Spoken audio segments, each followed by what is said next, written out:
Welcome to this special edition of the Cardboard Times. Today, we'll be sitting down with our current mayor, Tiffany Smile Chanel, to reflect on her time in office, discuss her achievements, and hear her thoughts as she prepares to pass the torch. Following that, we'll shift our focus to the future as we interview the candidates vying to become the next mayor of our great city. They'll share their visions, plans, and what sets them apart as the right choice for leadership. Stay tuned as we bring you insights from the past and a glimpse into what lies ahead for San Andreas Valley.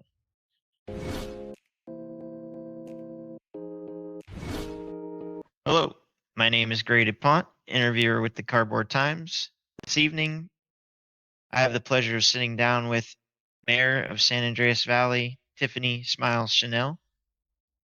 This evening, we'll be asking a uh, blanket of questions in regards to her vacancy from office. Mayor I would, Smiles, thank you for would call joining it a us. retirement, but yeah. Oh, and you could always come back around and take office again. You never know. I could, but we'll see how that goes down the road. And I'm going to enjoy just having time off.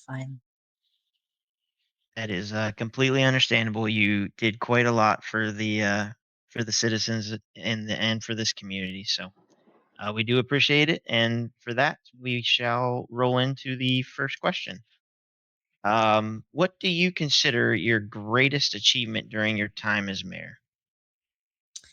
Well, I would have to say for the longest time until the new pumps went in, that the gas station initiative was one of the most popular things that I have seen the city get involved with. And for those who don't know, that was basically where the government would basically pay half the rent of gas stations in order to supplement their income so they could give gas at lower prices. They had to have their gas less than $12 a gallon. We had many people participate in it and enjoy the benefits, and everyone saw lower gas prices. Now, however, with this new gas pump system, people have stopped coming to City Hall, and now we're seeing these outrageous prices. So hopefully, the next mayor can look into a way to solve that. What was the biggest challenge you faced, and how did you overcome it? I would have to say going through the grants. Now, keep in mind, I was mayor for 4 months, and we gave a total of about $5 million in grants across the 4 months. We have funded things like the Meriwether Bomb Disposal for statewide bomb disposing, which is a fantastic program that I fully believe in. We have companies that are opening bars, dealerships, mechanic shops. We have tourist destination companies. We have the nightlife that has been exploding out there with the different clubs. All have been funded through City Hall. The toughest part is to determine the honesty of some people who come and apply and what they want to use the money for. Can they give us accurate paperwork on what the money goes towards? And so that was a lot of difficulty because I want to help everyone. I want to give everyone money, but we only have so much in the bank account. So it was really difficult going through and approving some and denying others. How do you hope your leadership will be remembered by the city? I would hope people would just remember that, well, that I was always there. I listened. I was never accused of being an absent mayor, that I always fulfilled my appointments. I answered questions and I met with people the day in, day out. I didn't stay in my office. I'd go out there and meet people face to face and had lots of good times with them. I hope they remember me as a people's mayor. What advice would you give to the next mayor as they step into this role? You're going to not understand exactly what your role is. I didn't either. And most citizens of the valley are not going to know what your role is either. They're going to come to you for everything and nothing all at the same time. Have patience, have the ability to understand when you've made a mistake, and always just take your time. Do not rush into a decision. Take your time to think about it and do your research. Let's talk unfinished business. Are there any projects or initiatives you wish you could have completed before leaving office? The homeless camp. That was still one of my number one priorities on getting done. We had locations picked out for it. It just was really hard to get the paperwork going, to get the buildings torn down and stuff set up that we needed to in order to establishment. Roxwood, their whole development kind of took over and things just became rough after that. So I would hope that someday a future mayor will see that we get a proper homeless encampment. You spoke on it a little bit earlier with the new gas, brought in into port and into the city here. What other hopes do you want to see from the new mayor? I hope that the new mayor will take their responsibility seriously. I am understanding that the next mayor will have to deal with property and vehicle taxes, which luckily I never had to deal with. People always complain to me that taxes were too high, and I'm like, the taxes I'm in control with is 3%. That is insultingly low, which is why we had to be so careful with the grant money. And to be fair, despite over 4 months of spending $5 million, there's still 8 million left over that will be rolled over to the next mayor for use. And of course, that will roll over may, we don't ever want to spend that in 1 month because of how low our taxes are. So I hope that when the new mayor gets their hands on the property and vehicle tax, that they are careful with it because even 3% seems to set people off for some reason.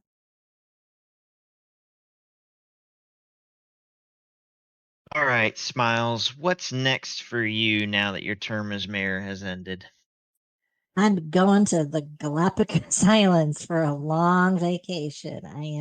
I have got a plane ticket. I have got my reservation booked at a nice little beach house, and I am going to go out there for a week and just enjoy the fun and the sun and turn my phone off and just be disconnected from the world and just finally relax. Beautiful. It's actually probably perfect timing to let you know that the Cardboard Times is promoting a party by a member of the community, Mr. Chris Gentry. I believe on the 31st of this month on the Galapagos Islands. So I think you'll probably already maybe be there and Oh look no, forward no, to that. I gotta oversee the transfer on the 31st and the first. And like I said, my vacation will be just me and my little hut and I don't know, 10 gallons of margaritas. That sounds amazing. Very jealous that I can't join you on that. But I wish you all the best in your future endeavors and enjoy that vacation. I will. Thank you, Craig.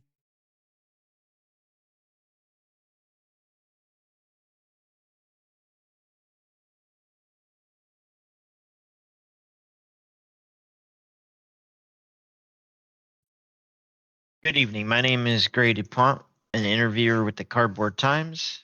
Tonight we will be sitting down with Mayor candidate Robert Donovan. Mr. Donovan, thank you for joining us.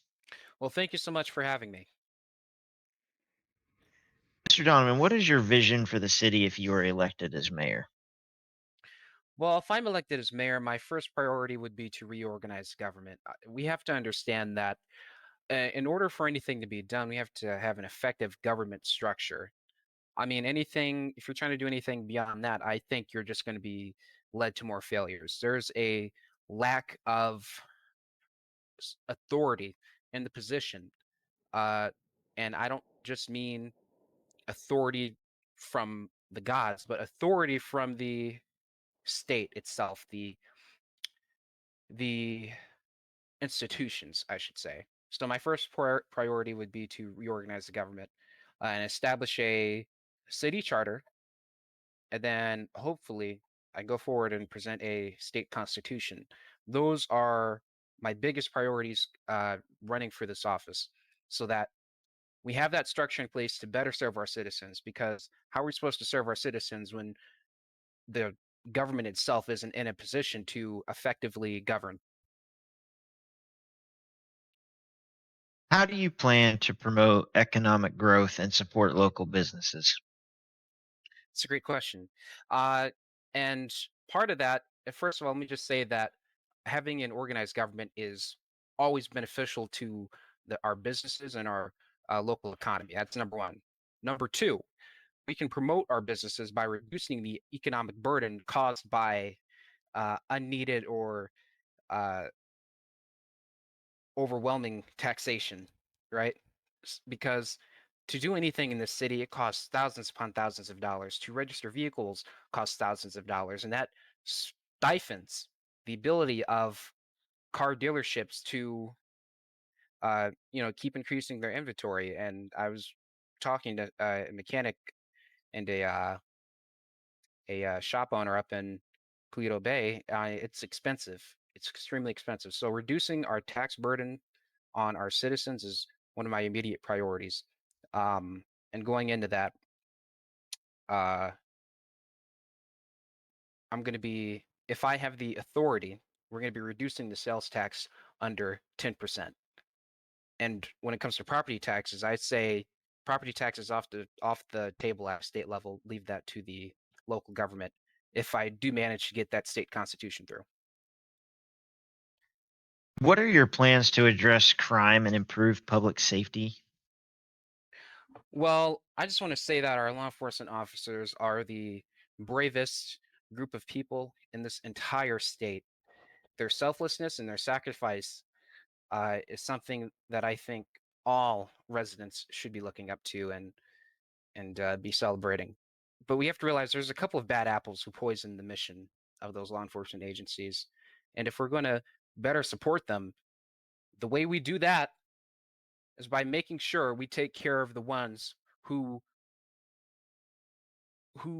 cause anger amongst the public, who do the badge wrong. We have to hold those people accountable.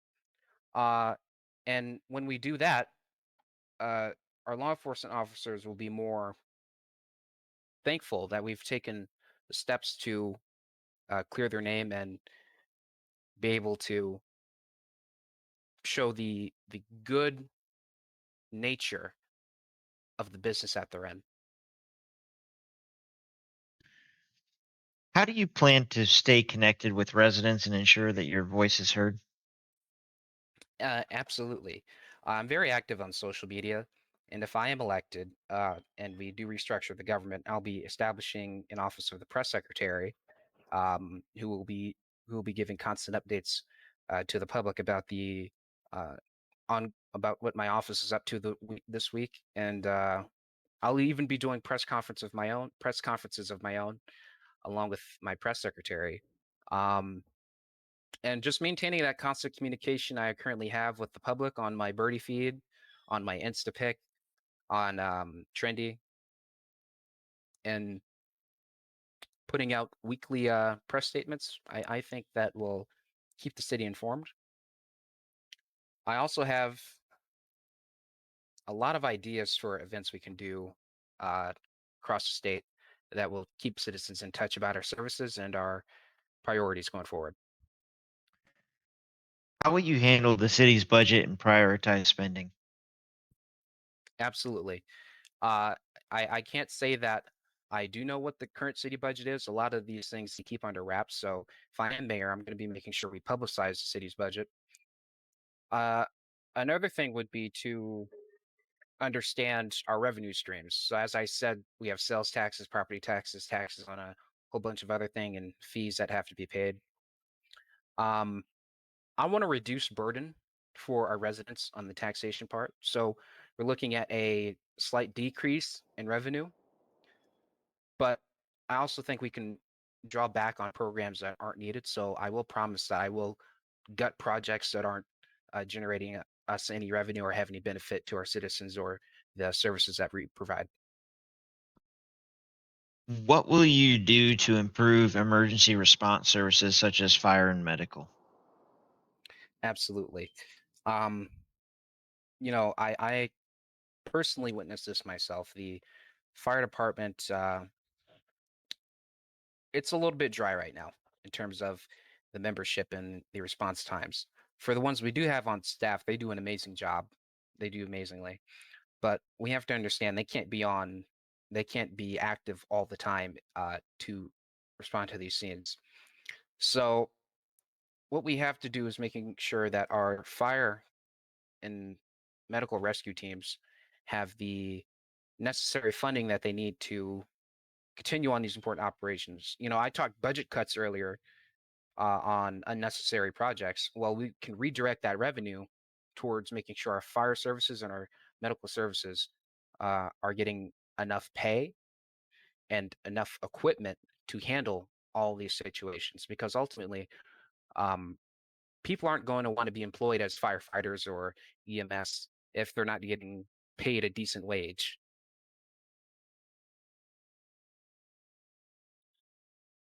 For each of your proposed policies, could you maybe go into a little bit more detail on those? Sure, absolutely. Well, my philosophy is simple, and that government can be simple.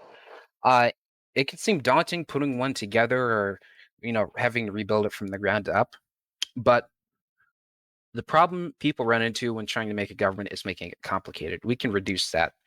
Um, so that's a part of my priorities. And I want to establish a state constitution to not have a mayor of an entire state, but a governor instead.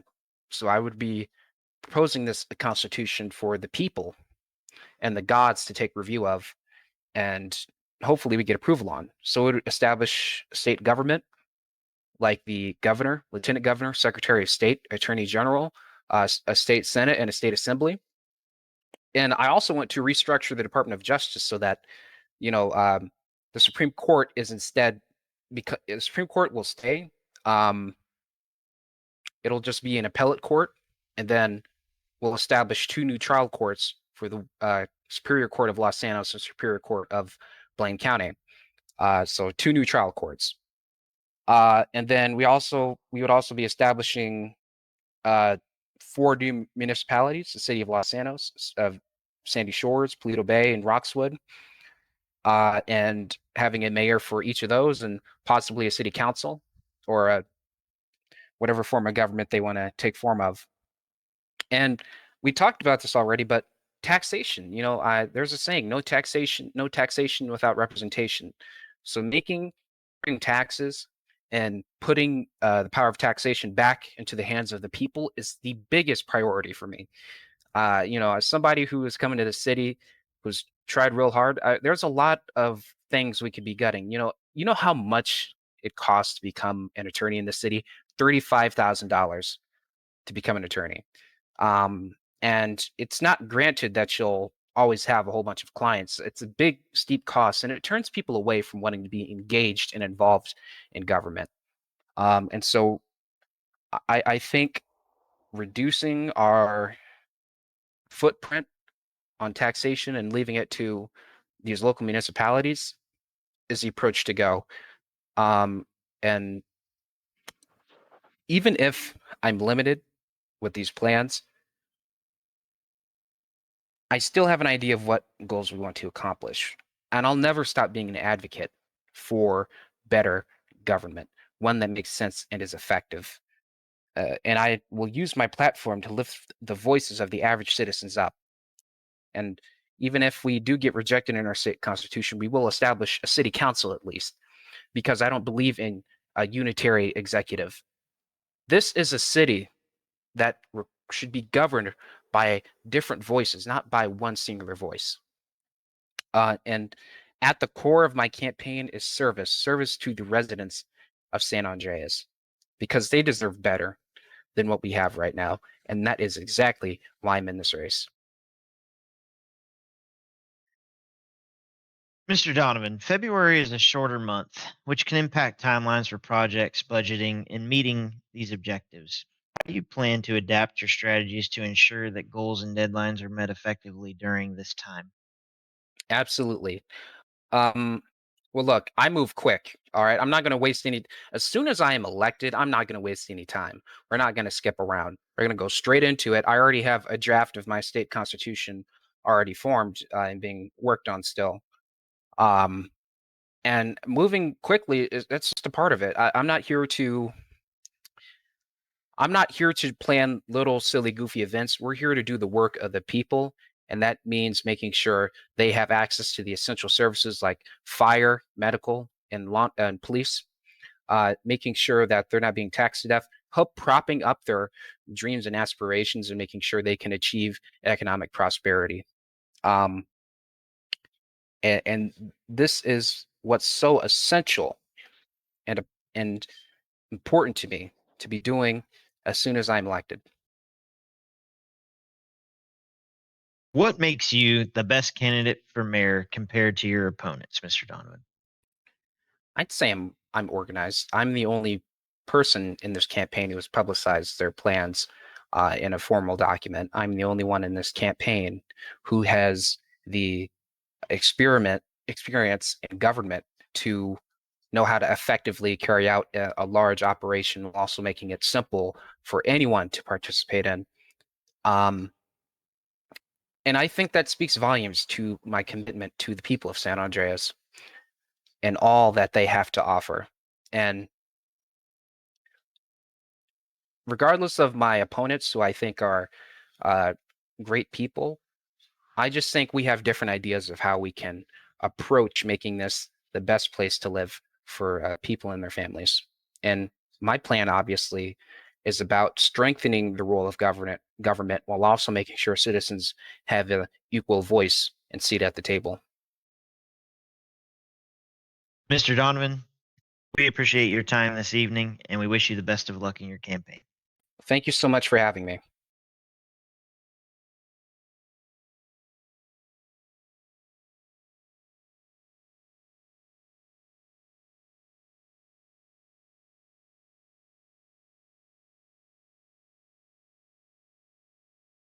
Mr. Axton, what is your vision for the city if you are elected as mayor?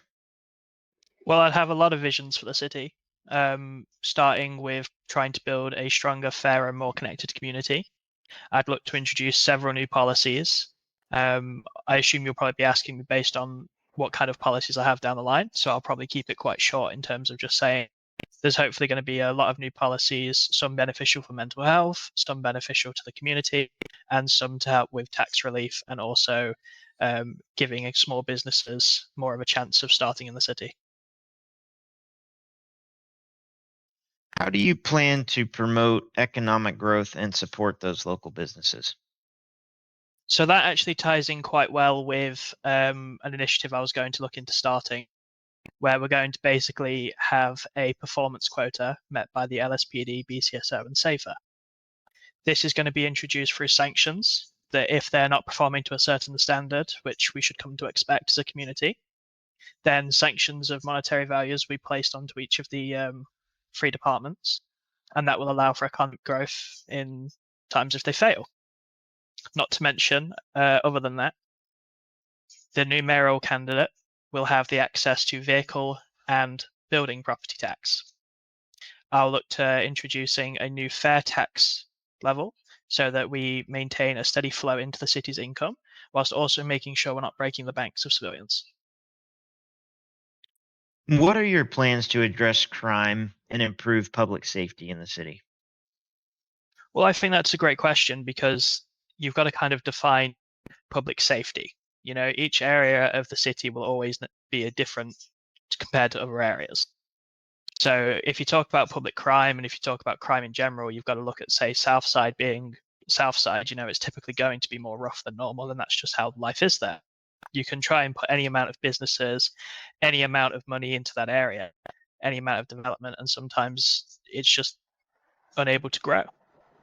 What I like to do is I like to focus on the mental health side of things there and actually implement a new policy where we're going to look at basically bringing mental health forward and make it much more well known. So I'm going to be hosting bi-weekly events for everyone in the city for a monetary value. If you take part and you win the event, you'll be given up to $50,000. The reason for this is it allows public health to grow exponentially whilst also bringing people together. How do you plan to stay connected with the residents and ensure their voices are heard? Well, I'll host weekly town hall meetings. That is something that I've always been keen on doing. I already am going around asking every member of the community, how can I help? What is it you're looking for in a mayor, you know? I've probably gone around to almost everyone and asked them, what are the changes you'd like to see? And when I take the office, that's not going to change. My office is going to be an open door policy. There'll be weekly meetings and weekly hearings, and I'm looking forward to hearing everyone. How will you handle the city's budget and prioritize spending? So handling budget and prioritizing spending will all depend on the main factors of when I take office. Again, we're going to have a lot of new tax coming in that we wasn't prepared for before, while the other mayoral candidates never actually got the chance to do so. It's going to be a long case of trial and error, but I think managing the budget will be writing the taxes in the correct way. And also, like I said before, sanctioning departments where they needed to be sanctioned when underperforming, but also looking at small businesses and businesses that have multiple properties and looking at taxing additional properties. What will you do to improve emergency response services such as fire and medical? That's actually fantastic. I've reached out to SAVRP quite a few times now in hopes to get an interview with them. Unfortunately, they haven't been able to make an accommodation at this time. But the reason I wanted to reach out is because I want to host weekly SAFR recruitment drives to increase fire and rescue, because at the moment, as you've probably seen, there's an epidemic going around of fire, and we need them as much as anything. You know, they're probably the backbone of the city, and it's the main thing we need here. What makes you the best candidate for mayor compared to your opponents? I wouldn't say necessarily the best candidate, because you have to define it as best being better than everyone, and I don't think that there's necessarily a person that is better than everyone. I think there's somebody who has great ideas and someone who has, you know, a great chance to make a difference, and I think I am that person. I think I have some great initiatives that will be looking to be introduced, including some things that will really help to reward the community for their good doings, and will help, you know, grow a positive and happy atmosphere. And last but not least, Mr. Axton, how do you plan to deal with, if elected, having a shorter month to deal with to enact your initiatives that you plan to bring forth to the office? Well, with it,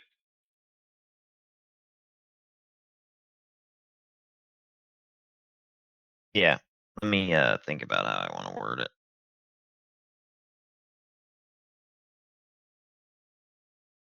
For each of your proposed policies, could you go into a bit of detail on those? with pleasure.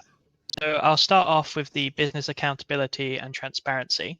And that basically is so that every business, HOA, self-proclaimed enterprise, lawyer agency, etc., mechanic shop, ammunition, the list goes on, must be officially registered.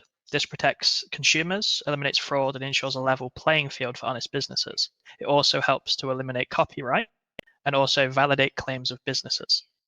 To do this, businesses, once I take office, would be required to submit a document to the mayoral office with basically that they intend to operate under this business. It'll be approved and instantly returned to them. That's just so that we have accountability of everyone in the city who claims to be a business or an organization, and so we can move forward with actually keeping legitimacy. The next one that I look to bring is probably fair, reasonable vehicle taxes. Now, I think luxury vehicles aren't just status symbols, but they're passions, hobbies, and even mental health outlets. Taxes should be fair and not punishing, so that enthusiasts can enjoy what they love without unnecessary financial strain. If you have a car and that's your passion, some people can't have houses, some people don't like having houses, but everyone likes to own a car. And I think we should make sure that taxes are fair, including fuel to keep those cars running, should all be relatively low to ensure better mental health and also better kind of production of cars and better cars on the road in general. I'd also like to introduce bi-weekly community events, bringing our city together with massive events with obviously financial reward, which I was saying earlier on. These would be citywide triathlons, mountain races, and other healthy living challenges, offering up to $50,000 in reward for the first place winner. The reason that I specifically want to do healthy style races and all that kind of stuff is because it promotes our public gyms. It promotes getting healthy, and it promotes a stable diet and a balanced kind of lifestyle. That not all the time are you going to be either at the office or all the time are you going to be behind a computer. Sometimes you're going to have to go out to the gym. You're going to have to hit the treadmills, and you're going to have to get your strength up. You're going to have to get your cardio up so that you can run for further. You can sprint for further. You can punch harder, whatever it may be. These community events will be a great incentive due to the monetary value to help people get outdoors and also bring people together as a community. Last but not least, Hero of the Week recognition. What I want to do is I want to celebrate everyday heroes who make a real difference, people that put themselves into extreme circumstances in order to help others. Now, this will be non-violent at all. Basically, it's public recognition for community support, giving them the spotlight they deserve. There'll also be a BCSO Officer of the Week, an LSPD Officer of the Week, and also a SAVRP Medical Professional of the Week. Finally, lowering air fuel taxes. I think, as everyone could probably agree, it's outrageous right now that it costs up to $40,000, if not more, to fill a helicopter or a plane. Cutting air fuel taxes will completely boost tourism and also business innovation, making it so that people can actually travel around the city to different areas and actually kind of build that level of tourism that we are so expecting. It shouldn't cost almost your entire vehicle on fuel, and I'm going to hope to heavily reduce that coming when I take office. Thank you. February is a shorter month, which can impact timelines for projects, budgeting, and meeting objectives. How do you plan to adapt your strategies to ensure that goals and deadlines are met effectively during this time? So I think it being a shorter month won't pose too much of a challenge. Everything that I look to introduce has been something that a lot of people have come up to me and said. They want healthier living, they want fair and reasonable taxes, they want people to be held accountable. And the amount of people that have come forward to me say that, whether that be PD officers, BCSO, at SAFER, even members of the DOJ, I've had a crazy amount of people come to me with different concerns, different interests, and I've tried to basically make a note of the most important ones, the most common repeating ones, so I can really take a challenge of those. Now, if they are so urgent, so important to the community, I don't see why this wouldn't be very easy to get implemented. Sure, I might get some backlash, but I'm persistent and I'm confident that we will be able to deliver it by the end of this month. Mr. Axton, thank you for joining us this evening. We wish you the best of luck in your campaign. Thank you guys very much for having me. It's been a pleasure.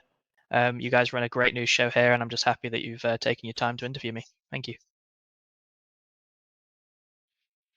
Thank you for joining us on this special edition of the Cardboard Times. Remember, your voice matters. Voting for the next mayor is open now at City Hall. Head down and cast your vote to shape the future of our city. Stay informed, stay involved, and we'll see you next time. Until then, take care and make your vote count.